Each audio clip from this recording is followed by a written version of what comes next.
मुझको संभाला है तुमने बाबा, जब से मुझको संभाला है तुमने बाबा। अब जमाने की हमको खबर ही नहीं, अब जमाने की हमको खबर ही नहीं। तुम ही साथी मेरे, मेरी मंजिल तुम ही साथी मेरे, मेरी मंजिल तुम ही। अब पाने की कुछ भी तो चाहत नहीं, जब से मुझको संभाला है तुमने बाबा। अब जमाने की हमको खबर ही नहीं।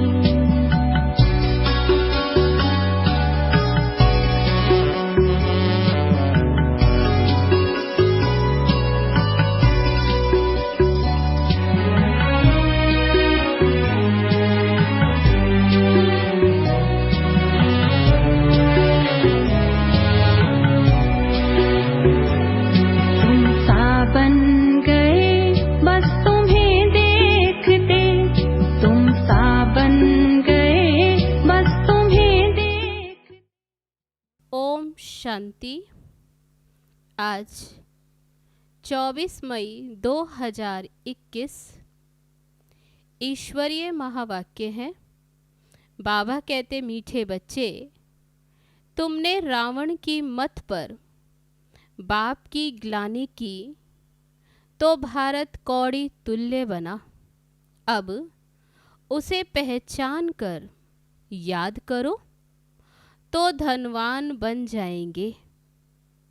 प्रश्न है, सीढ़ी के चित्र में कौन सा वंडरफुल राज समाया हुआ है? उत्तर है, आधा कल्प है भक्ति की डांस और आधा कल्प है ज्ञान की डांस। जब भक्ति की डांस होती है तो ज्ञान की नहीं, और जब ज्ञान की होती तो भक्ति की नहीं। आधा कल्प रावण की प्रालब्ध चलती और आधा कल्प तुम बच्चे प्रालब्ध भोगते हो। ये गुह्य राज सीढ़ी के चित्र में समाया हुआ है। गीत है, ओम नमो शिवाय। ओम शांति। बाप बैठ समझाते हैं, भक्ति मार्ग में बहुत ही भक्ति की डांस की, ज्ञान की डांस नहीं की। भक्ति की डांस जब होती है तो ज्ञान की नहीं, जब ज्ञान की होती है तो भक्ति की नहीं। क्योंकि भक्ति की डांस उतरती कला में ले जाती है। सत्युग त्रेता में भक्ति होती नहीं, भक्ति शुरू होती ही है द्वापर से। जब भक्ति शुरू होती है तो ज्ञान की प्रालब्ध पूरी हो जाती, फिर उतरती कला होती है। कैसे उतरते हैं? सो बाप बैठ समझाते हैं। बाबा कहते, मैं कल्प कल्प आकर बच्चों को कहता हूँ, तुम बच्चों ने ही हमारी बहुत ही ग्लानि कर दी है। जब जब भारत में इस आदि सनातन देवी देवता धर्म की बहुत ग्लानि होती, तब मैं आता हूँ। ग्लानि किसको कहा जाता, वह भी समझाते हैं। बाप कहते हैं, मैं विकारी नरकवासी भारत को आकर कल्प कल्प स्वर्गवासी बनाता हूँ। तो मेरी ग्लानि आसुरी मत पर करने के कारण कितने कंगाल बन गए हो। राम राज्य था, अभी है रावण राज्य, जिसको हार और जीत दिन और रात कहा जाता। अब विचार करो, मैं कब आऊं? जिन्हों को राज्य दिया वही राज्य गवा बैठे हैं। हिसाब किताब तो सारा समझाया ही है। बाबा कहते मैं आकर वर्षा देता हूँ, फिर रावण आकर तुमको श्रापित करते हैं। भारत को खास और दुनिया को आम। भारत की महिमा का भी किसको पता नहीं। पहले पहले भारत ही था, कब था, कैसे था, कौन राज्य करते थे, ये किसको भी कुछ पता नहीं, कुछ भी समझते नहीं। जो देवता थे शक्ल मनुष्यों की, सीरत देवताओं की थी। अब सूरत भल मनुष्यों की है। बाबा कहते कलयुग में सूरत अब भल मनुष्यों की और सीरत आसुरी है।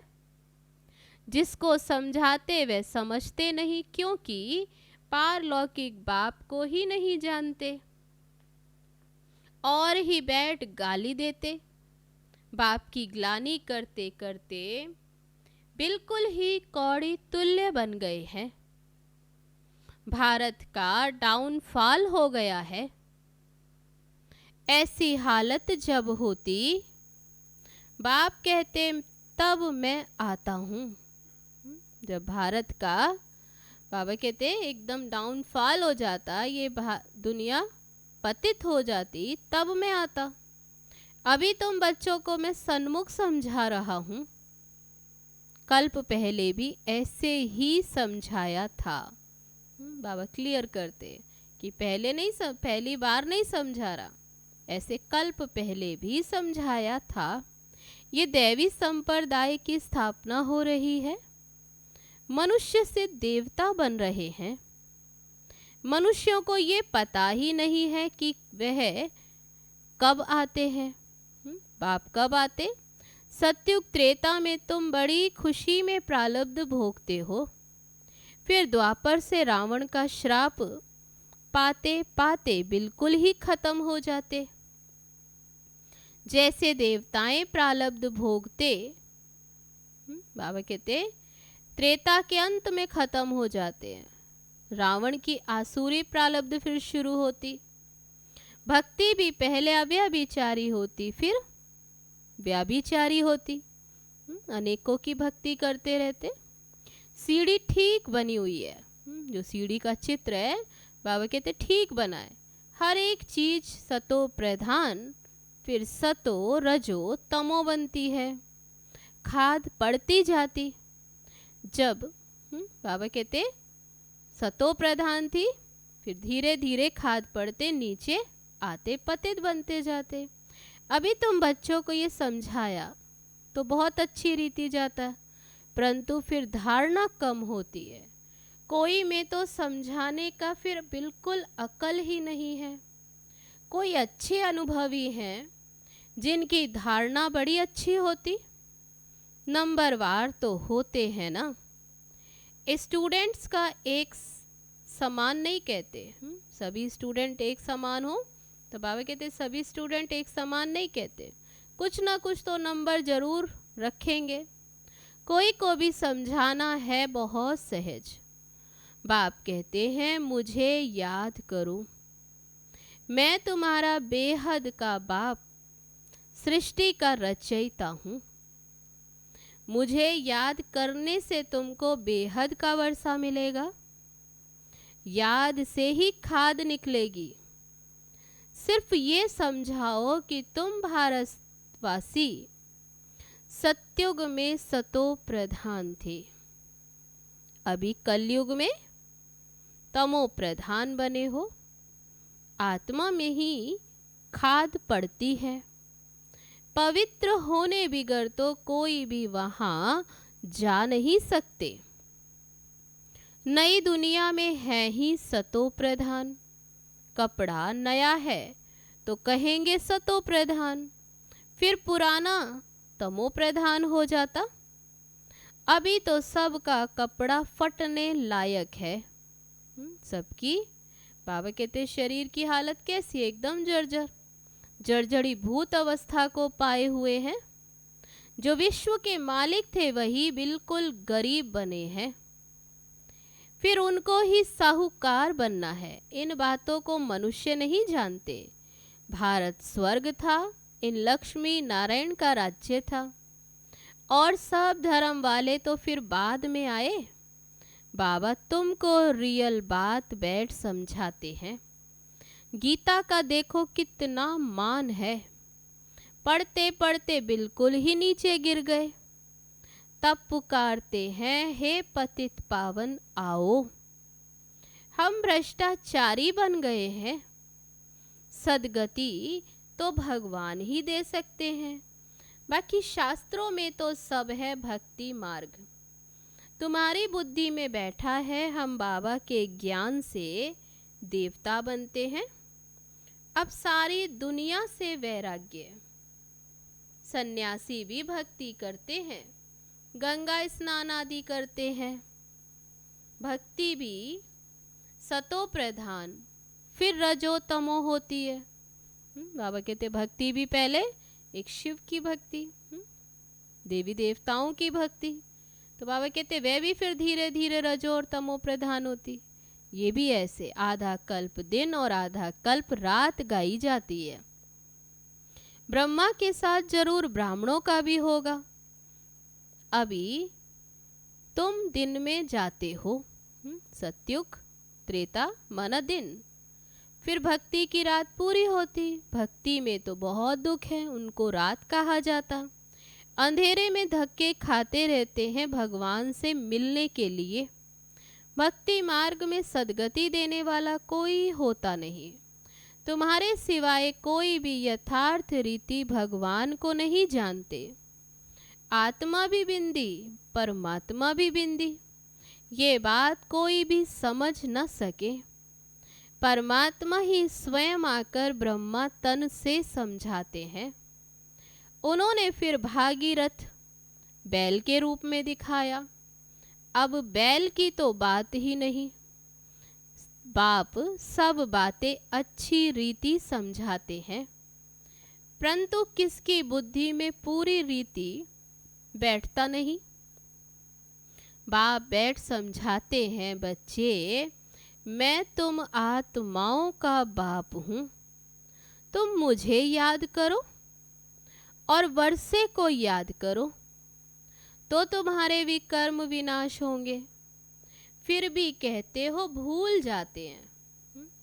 याद से विकर्म विनाश होते, बाबा कहते, और फिर भी बाबा को कहते बाबा हम भूल जाते। वाह, ऐसे साजन व बाप को भूलना चाहिए। स्त्री पति को अथवा बच्चे बाप को कभी भूलते हैं क्या? यहाँ तुम क्यों भूलते हो? बाबा पूछते क्यों भूलते हो? कहते भी हो बाबा आप हमको स्वर्ग का मालिक बना रहे हो, फिर भी भूल जाते। कहते हैं फिर भी भूल जाता हूँ बाबा आपको।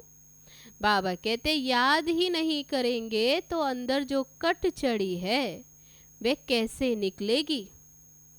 मुख्य बात है ही याद की, अपना कोई दूसरे धर्म से ताल्लुक नहीं। स्कूल में तो हिस्ट्री ज्योग्राफी समझाते, कोई तो बिल्कुल समझते नहीं। बाप पढ़ाते हैं ये बुद्धि में बैठता ही नहीं। अच्छा, बाप और वर्षा तो याद करो कि यह भी भूल जाते हो। जिसके लिए आधा कल्प से भक्ति करते आए उस बाबा को याद नहीं करते। तुम बच्चों की बुद्धि में है अब हम ये शरीर छोड़ राजाई में जाएंगे, ये अंतिम जन्म है। सूक्ष्म वतन में उनके फीचर्स तो वही देखते हो, वैकुंठ में भी देखते हो। जानते हो ये मम्मा बाबा ही लक्ष्मी नारायण बनते हैं। तुम जब सतयुग में रहते हो तो समझते हो कि ये एक शरीर छोड़ दूसरा लेना है। वहाँ उनको यह पता नहीं रहता कि सतयुग के बाद त्रेता आएगा, द्वापर आएगा, हम उतरते जाएंगे। बाबा कहते सतयुग में ये स्मृति नहीं होती। वहाँ ज्ञान की बात ही नहीं रहती, पुनर्जन्म लेते रहते हैं। वहाँ आत्म अभिमानी रहते हैं, फिर आत्म अभिमानी से देह अभिमानी बन जाते। ये नॉलेज सिर्फ अभी तुम ब्राह्मणों को है और कोई के पास ये नॉलेज नहीं है। ये ज्ञान ज्ञानेश्वर जो ज्ञान का सागर बाप है वही सुनाते हैं। जरूर ब्रह्मा के बच्चे ब्राह्मणों को ही सुनाएंगे। ब्रह्मा के बच्चे हैं ब्राह्मण संप्रदाय। रात दिन का फर्क है। तुम पुरुषार्थ कर संपूर्ण गुणवान बनते हो, संपूर्ण निर्विकारी। ग्रस्त व्यवहार में रहते भी तुम बाप को याद करो। तो बाबा कहते कि तुम ग्रस्त व्यवहार में रहते बाप को याद करो, कर्म तो करना ही है। बाबा कहते तुम कौन हो? कर्मयोगी, कर्म तो करना ही है। बुद्धि का योग बाप के साथ लगा रहे। कर्म भल कोई भी करो, बड़ाई का काम करो व राजाई का काम करो, काम कोई भी हो। राजा जनक का भी गायन है ना, राजाई करते रहो परंतु बुद्धि का योग बाप के साथ लगाओ तो वर्षा मिल जाएगा। बाप कहते हैं मन मना भव, माँ में कम याद करो। शिव बाबा कहते हैं सिर्फ शिव कहने से लिंग याद आएगा, वह शिवलिंग। और तो सबके शरीर का नाम लिया जाता, पार्ट शरीर से बजाते। अभी तुमको आत्म अभिमानी बनाया जाता है, जो आधा कल्प चलता। इस समय सभी हैं देह अभिमान में, वहाँ आत्म अभिमानी होंगे। यथा राजा रानी तथा प्रजा। आयु तो सबकी बड़ी होगी, यहाँ तो सबकी आयु बहुत कम। तो बाप सन्मुख बैठ बच्चों को कितना अच्छी रीति समझाते रहते। हे आत्माओं, क्योंकि आत्मा ही ज्ञान लेती है, धारणा आत्मा में होती है। बाबा को शरीर तो है नहीं, आत्मा में सारा ज्ञान है। आत्मा भी स्टार है और बाबा भी स्टार। वे पुनर्जन्म नहीं लेते, आत्माएं पुनर्जन्म लेती। इसलिए बाबा ने काम दिया था कि परमात्मा की महिमा और बच्चे की महिमा लिख कर आओ। दोनों की अलग अलग है, श्री कृष्ण की महिमा और शिव बाबा की महिमा। तो बाबा कहते दोनों की महिमा लिखो। श्री कृष्ण की अलग महिमा है, वह साकार है, और शिव बाबा निराकार है। इतना गुणवान किसने बनाया? श्री कृष्ण को कहा गया सर्वगुण संपन्न। तो बाबा कहते लेकिन उसको गुणवान बनाया किसने? तो जरूर कहेंगे परमात्मा ने बनाया। इस समय तुम ईश्वरीय संप्रदाय हो, तुमको बाप सिखला रहे हैं, फिर पीछे प्रारब्ध भोगते हैं। सतयुग में तो कोई नहीं सिखलाएंगे, भक्ति मार्ग की सामग्री ही खत्म हो जाती। इस दुनिया से वैराग्य भी चाहिए, अर्थात देह सहित देह के सब संबंध छोड़ अपने को अशरीरी आत्मा समझना है। नंगे आए थे, नंगे जाना है। ये पुरानी दुनिया खलास हो जानी है, हम सब नई दुनिया में जाने वाले हैं। बस यह याद की मेहनत करते रहो। तब बाबा ने अटेंशन दिलाया याद पर। बस याद की मेहनत करो, इसमें ही फेल होते हैं, याद करते नहीं। जो भी समझने के लिए आते उनको भी यही समझाना है। शिव बाबा ब्रह्मा द्वारा कहते हैं कि मुझे याद करो, तो याद से तुम्हारी खाद निकल जाएगी, तुम विष्णुपुरी के मालिक बन जाएंगे। विष्णुपुरी ही स्वर्गपुरी है। तो जितना हो सके बाप को याद करो। जिस बाप को आधा कल्प याद किया, अब वह सन्मुख आए हैं। बाप कहते मुझे याद करो, उनको कोई भी जानते नहीं, वे खुद कहते आकर मुझे याद करो। तो बाप आकर खुद ही आकर अपना परिचय देते, मैं जो हूँ जैसा हूँ। ऐसा कोई विरला जानते हैं, निश्चय करते हैं। निश्चय कर लेते तो पुरुषार्थ कर वर्षा पा लेते हैं।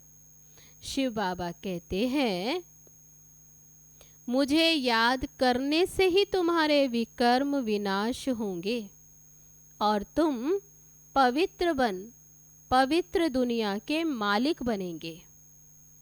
विकर्म कोई भी नहीं करना है।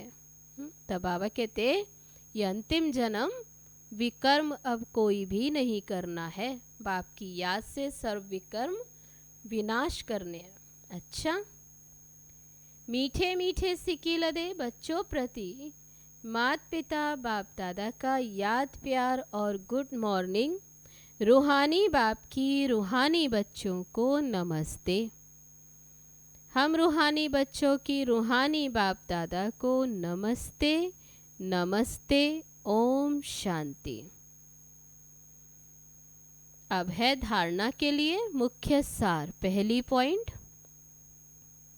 पुरुषार्थ कर संपूर्ण गुणवान बनना है। कर्म कोई भी हो लेकिन बाप की याद में रहकर करना है। कोई भी विकर्म नहीं करना है। दूसरी पॉइंट, ये पुराना कपड़ा, ये शरीर जड़जड़ी भूत है, इससे ममत्व निकाल देना है। आत्मा को सतो प्रधान बनाने का पूरा पूरा पुरुषार्थ करना है। अब है आज का वरदान, कहना और करना, इन दो को समान बनाकर क्वालिटी की सेवा करने वाले सच्चे सेवाधारी भव। सदा अटेंशन रहे कि पहले करना है और फिर कहना है। कहना सहज होता है, करने में मेहनत है। मेहनत का फल अच्छा होता है, लेकिन यदि दूसरों को कहते हो स्वयं करते नहीं तो सर्विस के साथ साथ डिससर्विस भी प्रत्यक्ष होती है। जैसे अमृत के बीच विष की एक बूंद भी पड़ने से सारा अमृत विष बन जाता है। ऐसे कितनी भी सर्विस करो, लेकिन एक छोटी सी गलती सर्विस को समाप्त कर देती है। इसलिए पहले अपने ऊपर अटेंशन दो, तब कहेंगे सच्चे सेवाधारी। अब है आज का स्लोगन, अनेकता में एकता लाना, बिगड़ी को बनाना, ये सबसे बड़ी विशेषता है। अच्छा, अब है मातेश्वरी जी के अनमोल महावाक्य। चढ़ती कला और गिरती कला की मुख्य जड़ क्या है? बहुत मनुष्य ये प्रश्न पूछते हैं कि जब इतना पुरुषार्थ कर जीवन मुक्ति पद को पाते हैं तो फिर वहां क्या कारण बनता जो हम नीचे गिरते? भल हम कहते हैं कि ये हार और जीत का खेल है, इसमें चढ़ती कला और उतरती कला होने का भी कोई कारण जरूर है, जिस कारण के आधार पर यह खेल चलता है। जैसे पुरुषार्थ से हम चढ़ रहे हैं, वैसे गिरने का भी कारण जरूर है। अब कारण भी कोई बड़ा नहीं है। मम्मा कहती जरा सी भूल है। जैसे परमात्मा कहता है मुझे याद करो, मैं तुमको मुक्ति जीवन मुक्ति पद दूंगा। वैसे ही जब बॉडी कॉन्शियस हो परमात्मा को भूलते हैं तो गिरते हैं, फिर वाम मार्ग में चले जाते हैं, फिर 5 विकारों में फंसने से दुख उठाते हैं। तो यह हुआ अपना दोष, ना कि रचता का दोष। जो लोग कहते हैं दुख सुख परमात्मा ही देते, ये कहना बिल्कुल रॉन्ग है। बाबा सुख रचता है ना कि दुख रचता? बाकी हम श्रेष्ठ कर्म से सुख उठाते हैं और भ्रष्ट कर्म से दुख भोगते हैं। बाकी अच्छे कर्म का फल और बुरे कर्म का दंड परमात्मा द्वारा अवश्य मिलता है। परंतु ऐसे नहीं कहेंगे कि सुख दुख दोनों ही परमात्मा देते हैं। नहीं, परमात्मा तो चढ़ती कला में हमारे साथ है, बाकी गिराने वाली तो माया है। कॉमन रीति में भी कोई साथ अथवा मदद लेते हैं सुख के लिए, बाकी दुख उठाने के लिए कोई किसका साथ नहीं लेते। बाकी तो जैसा जैसा कर्म वैसा वैसा फल की रिजल्ट। तो इस ड्रामा के अंदर दुख सुख का खेल अपने कर्मों के ऊपर बना हुआ है, परंतु तुच्छ बुद्धि मनुष्य इस राज को नहीं जानते। अच्छा, ओम शांति।